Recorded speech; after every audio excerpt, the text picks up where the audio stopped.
set up okay?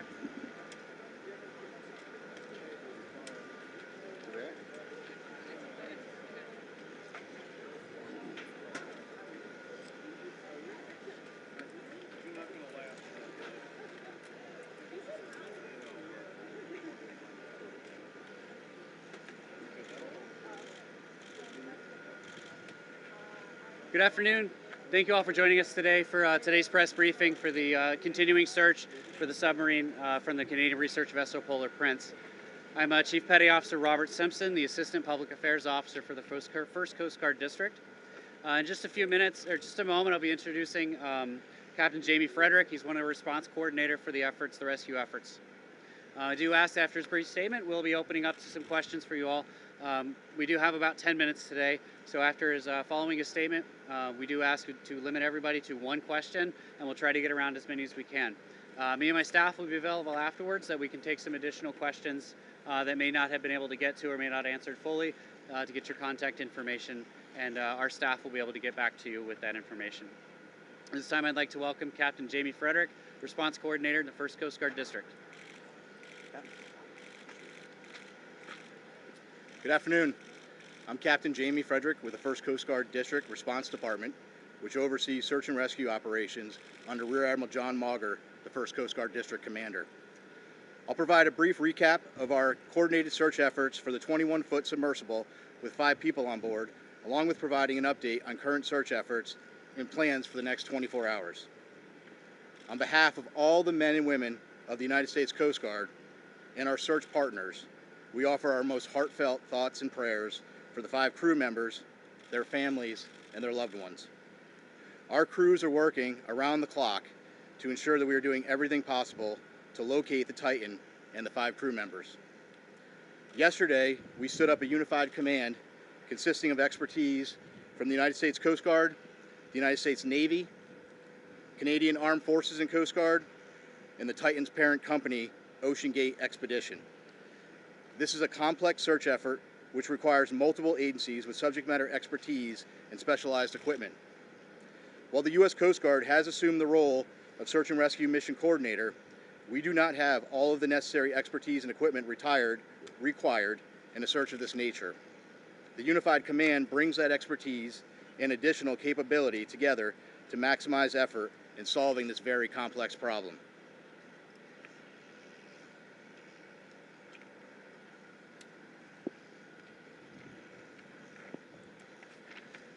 Out of order here. As a recap, on Sunday, the Coordination Command Center in Boston received a report from the Canadian expedition vessel Polar Prince of an overdue 21-foot submarine Titan with 5 people on board. The Titan was attempting to dive on the wreck of the Titanic approximately 900 miles east of Cape Cod and 400 miles south of St. John's, Newfoundland. Approximately 1 hour and 45 minutes into the scheduled dive, the Polar Prince lost all communication with the Titan. The Polar Prince conducted an initial search and then requested Coast Guard assistance.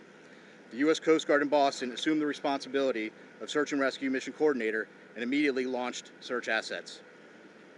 Since Sunday, the Coast Guard has coordinated search efforts with the U.S. and Canadian Coast Guard, Air National Guard aircraft, and the Polar Prince, which have searched a combined 7,600 square miles, an area larger than the state of Connecticut. These search efforts have focused on both surface, with C-130 aircraft searching by sight and with radar, and subsurface, with P-3 aircraft were able to drop and monitor sonar buoys. To date, those search efforts have not yielded any results. Search efforts have continued through last night and today.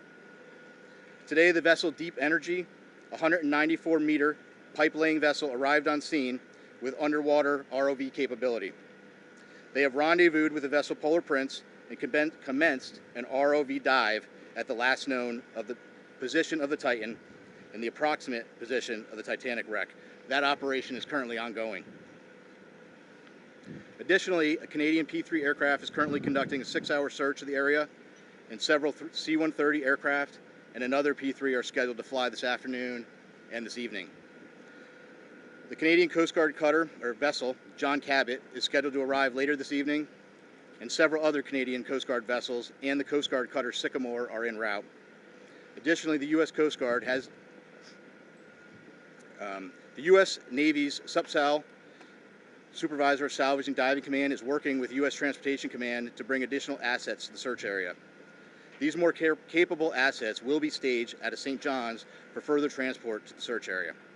There are also several private vessels, research vessels with ROV capabilities that are making preparations to join the efforts. So I want to reiterate, this is a very complex search, and the unified team is working around the clock to bring all available assets and expertise to bear as quickly as possible in an effort to solve this very complex problem.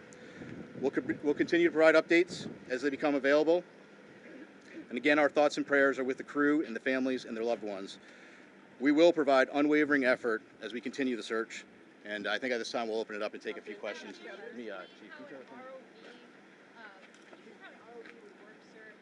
tethered to a ship, and what it can see, and then could it actually tug or pull something?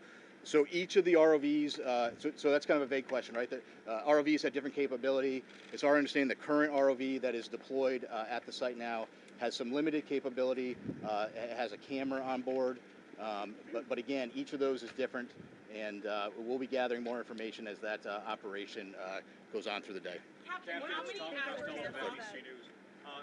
If your submersibles can find this sub, is there any way to retrieve it and save the people on board? Yeah, so right now all of our efforts are focused on finding the sub. What I will tell you is we have a group of our nation's best experts in the Unified Command, and if we get to that point, those experts will be looking at what the next course of action is. Captain, how many hours of oxygen are left that you know of, or that you can estimate right now on the submersible? And does it have to be approved or regulated? Sure. So first of all, it's an estimate, right? Because we know from the data we were using as a starting point was 96 hours. We know at this point we're approximately about 41 hours. 41 hours left. Yes, And correct. does it have to be approved or regulated? This submersible, does it go through anything that you know of? Yeah, I'm not sure of the exact technical piece of that. We know there's about 40 hours of breathable air left based on that initial report. Again, that was just the initial report based on 96 hours from when the vessel. Captain, submerged. even with that amount of time that's left, let's say 41 hours or so, if you were to find the submersible at this moment, would that give you enough time to save these 5 people on board? Yeah, I don't know the answer to that question. What I will tell you is we will do everything in our power to effect a rescue. Again, it's going to depend on if the ROV finds something.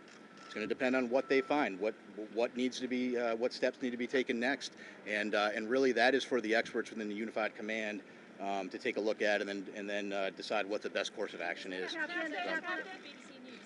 It seems to have taken the mothership vessel and those running this operation about 8 hours to contact you on Sunday after they lost contact with the sub. Is that a cause for concern? Listen, right now, our effort and our focus is on searching with what we know. As soon as we received the report on Sunday evening, we immediately launched search efforts. We flew assets that evening, and we've continued constant surface and air asset searches since that point. Captain, Go ahead. Thank you. You mentioned that the search operation is very complicated. What are the biggest challenges you're facing? Well, this is a complex search, and it's complex for a variety of reasons. You're talking about a search area that's 900 miles east of Cape Cod, 400 miles south of St. John's. So logistically speaking, it's hard to bring assets to bear. It takes time, it takes coordination. And then we're dealing with, two pieces of, you're dealing with a surface search and a subsurface search. And frankly, that makes it an incredibly complex operation. Captain, will the U.S. Navy or the Canadian Navy be able to get salvage equipment on time before the air runs out? Obviously, getting salvage equipment on scene is a top priority.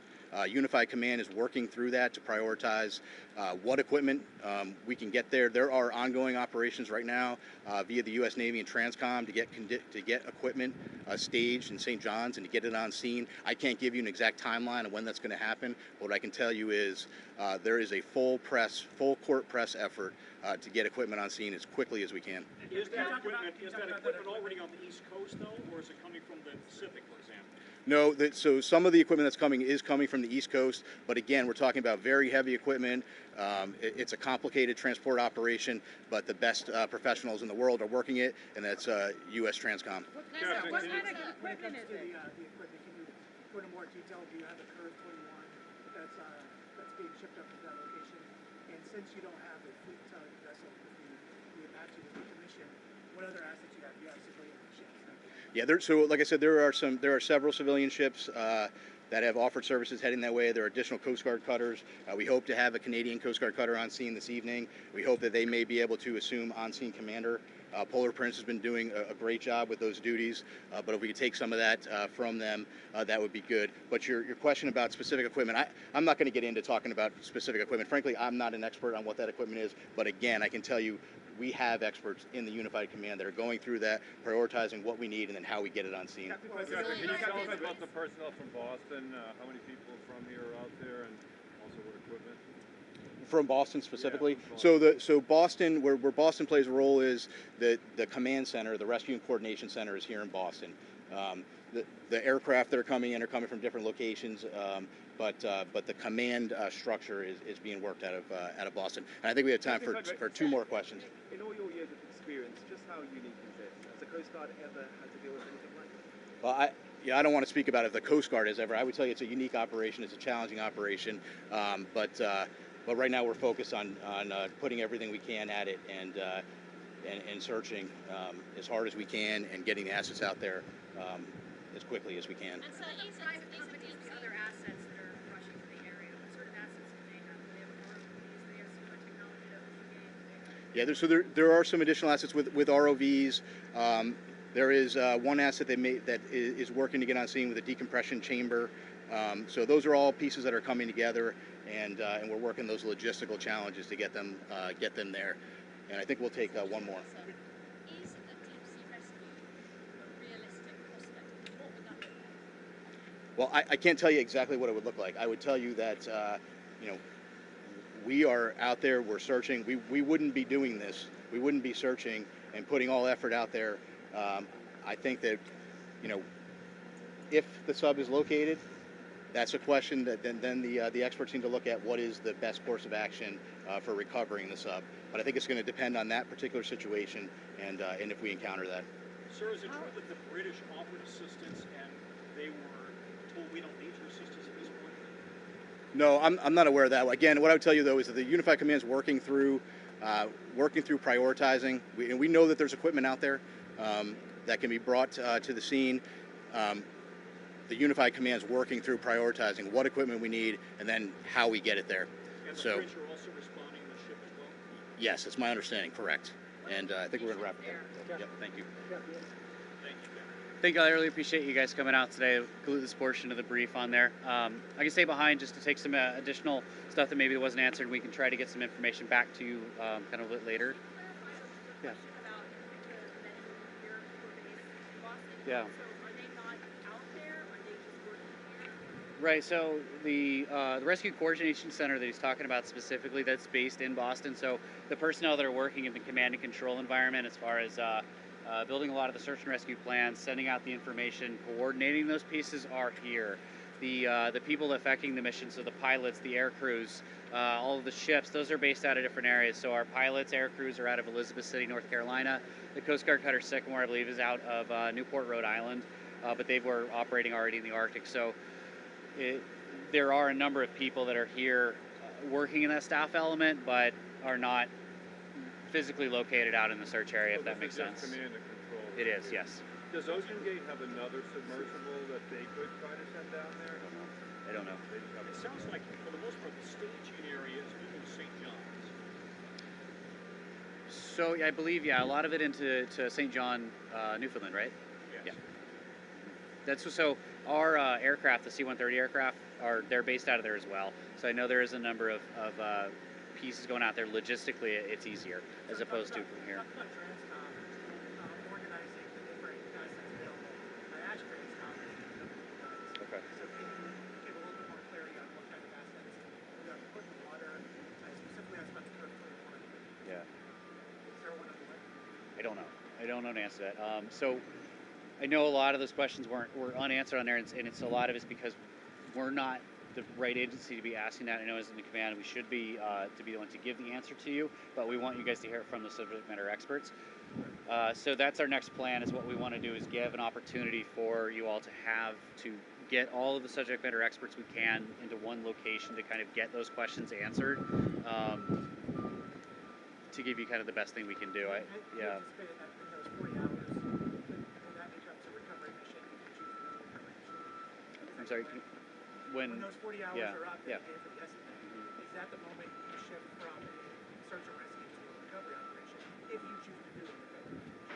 Given the difficulties. I think it really depends on a number of factors. So anything that could change between now and then, as far as information response, things like that could change that. So it's not a hard and fast, timer's up, time to transition. There's a lot of factors that go into it that could extend something like that. Excuse me, what role does the amount of oxygen play in one of those factors? And with 40 hours of oxygen left, when would you then transition from a search and rescue to a search and recovery?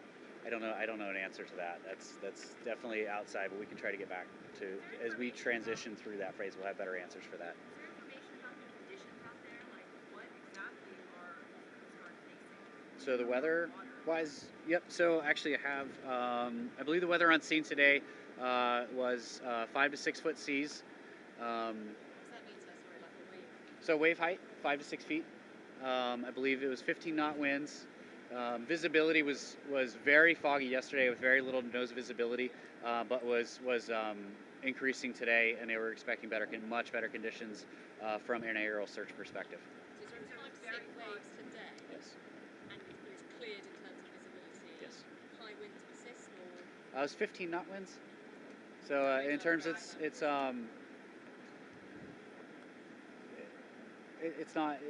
about average out there, right? Okay. How long would it take a typical Coast Guard vessel from the U.S., for that matter from Newfoundland, to get on site if they're running at maximum speed? That depends on the cutter itself or the ship itself, because they all have different speeds. Yeah. Do you have an average, just so we have a feel for how long it would take to get there? Well, depending on where they're coming from, it could be a matter of 2 days up to 4 to 5 days. It just depends on where they would be deploying from. So. From Newfoundland, for example? I don't know. We don't have any ships up there, so I don't know. I don't have an answer to that. The Canadian, we're trying to find out more information on the Canadian vessels that are assisting on there, sort of what their capability and speeds are. I just don't have an answer for you on that right now. Does the Coast Guard have a line on a piece of equipment that is capable of going down to the Titanic? The Coast Guard specifically, no. This type of a salvage operation, in our expertise as an organization, is No, in terms of private companies, if you reach. So that's all part of the conversation with the Unified Command to find out what capabilities are out there and explore all avenues that they You're can. looking at that now. The Coast Guard is usually pretty good about releasing videos and photos Yep. like that of their operations. Is there a specific reason why you haven't for this operation? We just haven't received any yet at this point. And you don't expect to? We do expect to get some. Like I said, we do have some graphics that we're trying to look to send out this afternoon, as well as we've reached out to the aircraft crews to get footage from them. Now I know with the ROVs that are on scene today, like I said, there just hasn't been any before, so we are requesting out there to try and see what we can get to go through that and try to make that available to you all. When did the images from the command center? That's it.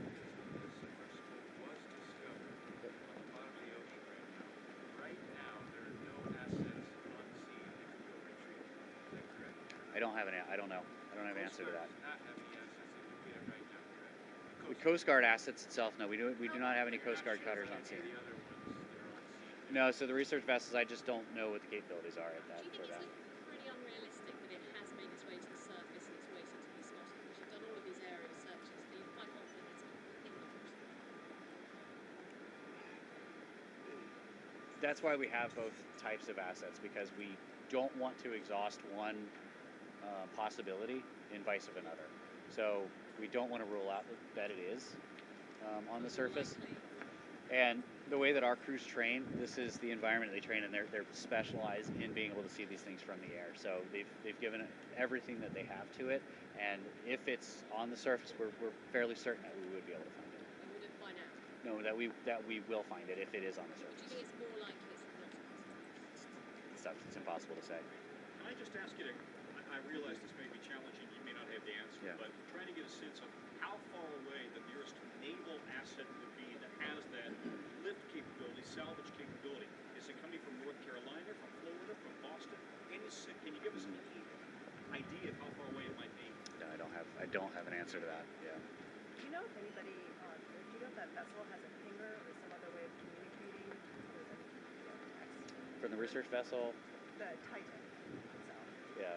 Communicating with them? No, I Yeah. don't have specifics on technology on board. Do you understand they've lost contact in the past on other expeditions? Has the Coast Guard ever been involved with them? Not to my knowledge. And what Ocean Gate is cooperating with the investigation? Absolutely. They're part of the unified command in here, so we're all making decisions together. So did they have any I don't know, but if they do, it's definitely being discussed as far as their capabilities. Would they tell you if they did? I mean, so it doesn't sound that hopeful, to be honest. I don't understand. Like, it sounds like the nearest vessel that it's not clear how long it would take to get a vessel there. And that's just the biggest part of the challenge of all of this, is trying to understand how the capabilities are working together, how they would do it, the technical aspect of that. So if you're a family member of somebody on board, what should you be thinking? Do you have a message for the family members?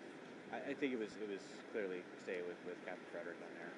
Can we ask you, could you just describe, the crush depth here? We're talking about 400 times, as I understand it, what we all experience at sea level. What can that do to a vessel? I can't speak to the scientific side of that. Again, this is just more or less trying to get some background information for you guys on there. I don't have any of that information on that. Can you tell us about what the circumstances were, who would feel at this point? I mean, submersible doesn't necessarily, it goes in for a dive and pops right back Yep. up. It's not supposed to be there for that long. Is there? And that would be a great question that we could try to get answered for you with that subject matter expert discussion that we talked about to get an opportunity for you guys to ask that question, because it'd be much more important and realistic for somebody within that community part of the command that would be able to answer that question a lot clearer than anything I would be able to. So, no, I don't. When might you provide your next one? So we do have a press release that's going to be going out shortly with the graphics we talked about. Probably similar information to what was passed today. If any new information comes up, we'll update that. But I think ideally we'd be putting out press releases daily, and would look at probably doing another briefing tomorrow. Can I just ask you one last? Sorry, what's hold? I don't know. Could you just reiterate for us, how big of an urgency is this for the Coast Guard? How big of a priority? Do you prioritize these things? In other words, do you classify them as priority red, 1, 2, 3? How big of a priority is this? This operation is our top priority right now. Within the district, we have, every available asset that we can that's to this that we can dedicate to it on this. That's why we are spending so much time and energy trying to coordinate really this enormous response effort to truly understand the scale of how far away this truly is. And in the context of the types of assets that we can get out there over something that's that enormous, something larger than the state of Connecticut, into perspective of what is available to be able to search in those kind of conditions so far offshore. Understand what 900 miles looks like is an enormous amount of distance. Can I just ask, I've looked to the press before, but is a deep sea rescue effort realistic, and what would that look like? I don't know. I don't know what it would look like. Realistic, and that's all part of the conversation the Unified Command. They're looking at doing everything that they can to find out the options that are available. Excellent. And family members have indicated the 5 people on board. Is there an official manifest or log saying exactly what was on that vessel? There is Will that on be there. released publicly? So not until all the NIST notifications have been completed, through that process can we release names in that way. I know that some have gotten out, but they have not been through us. But yeah, thank you. I really appreciate your time today. Thank you, and we'll send out an update when the next advisory or advisory will be out for you guys. Thank you. Not that I'm aware of. Nothing that we are setting up. Now, I don't know if they are up there independently. I'm hoping that they would at least reach out to us to let us know so we could help kind of amplify that, but no. If the Canadians take over the on-site command out on the water, would then command move to St. John, or would it remain here? The ICC? No, I think more or less what he's talking about with the ship being out there is they can actually control the assets that are physically on site as far as where they're going, less that the operation itself is in command. So it would be in here as the resources to come up with all of those plans, come up with all of the search and rescue operation side. Will likely always stay here. When we say like an on-scene commander, they're just the one that's on scene physically that can communicate with everyone to make sure that we're deconflicting airspace, that we're covering the right areas, that people are searching the right spots. You guys collaborate every day, I'm guessing. We do. This one's just especially challenging because you just add in an additional layer of distance, of time, of all those other elements with it. Thank you. So for the different asset questions, I was talking to this guy over at Transcom. If it's not him and it's not you guys, who has the ball? Steve or Rouse? So no, I think it was just what's likely is we just probably disconnect there with communicating with their public affairs folks. That's the really challenging part we're having here right now. Is normally when you have a response operation, everybody's already here, and there isn't. This is it for us here. Everybody else is either Canada or elsewhere. So that's just a challenge we're trying to do. I think that's just a product of that. So let me see what I can get. Yeah, because that's not fair.